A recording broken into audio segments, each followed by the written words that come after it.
Afternoon எல்லாருக்கும் வணக்கம். மேலே உட்காந்துருக்கும் ஃப்ரெண்ட்ஸுக்கு ஸ்பெஷல் வணக்கம்.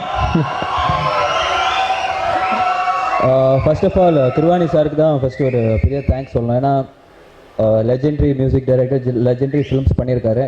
எனக்கு தெரிஞ்ச பாகுபலி ரெக்கார்டிங், ரீரெக்கார்டிங் அந்த கம்போசிங் ஸ்டேஜில் தான் இந்த படத்துக்கே ஒத்துக்குனார். ஸோ அவர் பிஸி ஷெடியூலில் ஐ திங்க் பிரகாஷுக்கும் ஸ்வீட்டிக்காக தான் இந்த படத்துக்கே ஒத்துக்குனார், கம்போஸ் பண்ணுறது ஒத்துக்குனாருன்னு நினைக்கிறேன். அண்ட் பிவிபி சார் என்னோடய லைஃப்பில், என்னோடய கெரியரில் வந்து ஒரு பெரிய பேக் போன் சொல்லலாம்.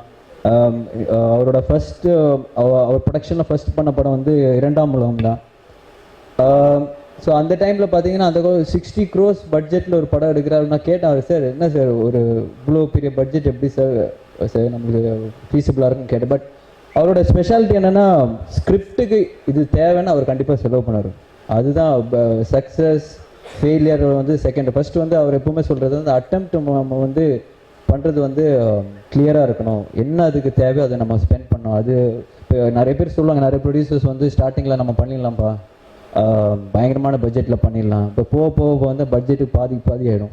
பட் அதே மாதிரி தான் என்ஜிஆர் பழகி சைஸ்0 ஃபர்ஸ்ட் பைலிங்குவல் பண்ணுறேன். ஸோ இது கூட பார்த்தீங்கன்னா இது வந்து ஆக்சுவலாக வந்து ஒரு சின்ன ஒரு சப்ஜெக்ட் தான், பட் பியூட்டிஃபுல் சப்ஜெக்ட். ஒரு 2-3 crores எடுத்திருக்கலாம். அவர் நினச்சிருந்தா ஒரு 2-3 crores வந்து ஒரு 30 days 40 days ஷூட்டிங் பண்ணி சின்ன ஒரு எடுத்திருக்கலாம்.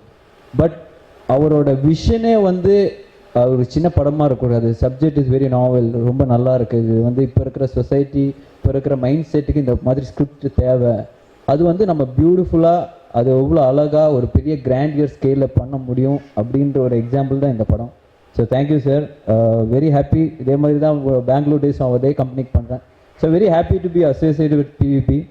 அப்புறம் ஸ்பெஷல் வணக்கம் டு அவர் தலைவர் நாசர் சார். இப்போ வந்து சினிமாவில் வந்து தலைவர் வராருன்னா ஒரு கன்ஃபியூஷன் இருக்குது, ரஜினி சார் வராரா நாசர் சார் வராருன்னு அப்படியே ஒரு டவுட்லேயே இருக்குது. So thank you sir coming to this function and hosting whole thing. So அதே மாதிரி தான் இந்த படத்தோட டைரக்டர் பிரகாஷ். பரத் சொன்ன மாதிரி டென்ஷனே ஆக மாட்டார், ரொம்ப கூலாக ஒரு சத்தம் கேட்க, அவர் இருக்கிறாரா இல்லையா அந்த மாதிரி இருக்கும். கேமராமேன் நீரவை வந்து அடிக்கடி கேட்பேன், என்ன மச்சான் இந்த டைரக்டர் இருக்கிறாரா இங்கே, அவர் சத்தமே காணும். ஸோ அந்த அளவுக்கு ஒரு காம் சைலண்டாக எடுத்த படம். ஏன்னா இந்த படத்தில் வந்து அனுஷ்கா வந்து ரொம்ப ஒரு பெரிய எஃபர்ட் போட்டாங்க. எனக்கெல்லாம் வந்து ரொம்ப ஒரு ஈஸியான ஒரு ரோலாக இருந்தது படத்தில்.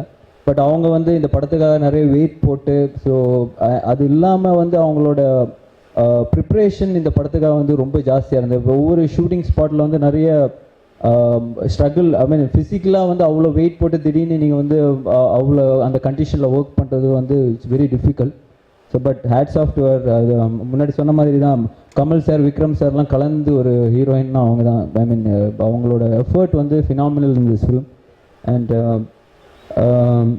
இந்த படத்துக்கு வந்து லாஸ்ட் மினிட் எடிட்டராக வந்த ரூபன் கலக்கியிருக்காரு. டெஃபினெட்லி அவரோட ட்ரெய்லர் வந்து ரொம்ப பாசிட்டிவாக இருக்குது, ரொம்ப ப்ளஸ்ஸாக இருக்குது இந்த படத்துக்கு. So very happy. இந்த மாதிரி ஒரு ப்ராஜெக்டில் நான் ஒர்க் பண்ண முடிஞ்சதுன்ற ஒரு ஹாப்பினஸ் தான் எனக்கு இப்போ இந்த ப்ராஜெக்ட் பொறுத்த வரைக்கும். ஸோ ஹோப்ஃபுல்லி எல்லாருமே வந்து இந்த படம் பார்த்து என்ஜாய் பண்ணி will relate to the whole film. இப்போ வந்து நிறைய பேர் சொல்கிறாங்க, இந்த குண்டா இருந்தால் ஹெல்த்தாக இல்லை, குண்டா இருந்தால் அழகாக இல்லை, குண்டா இருந்தால் அந்த ஆட்டிடியூட் இல்லை. எனக்கு ஆர்த்தி வந்து பட்டியல் டைம்லேருந்து தெரியும். பட் அவங்கள மாதிரி ஆட்டிடியூட், சாம், எனர்ஜி நான் எந்த பொண்ணுகிட்டையும் பார்த்ததே கிடையாது. ஸோ அழகு வந்து it's already inside your heart and in your mind, அவ்வளோதான். So enjoy your beauty. Thank you.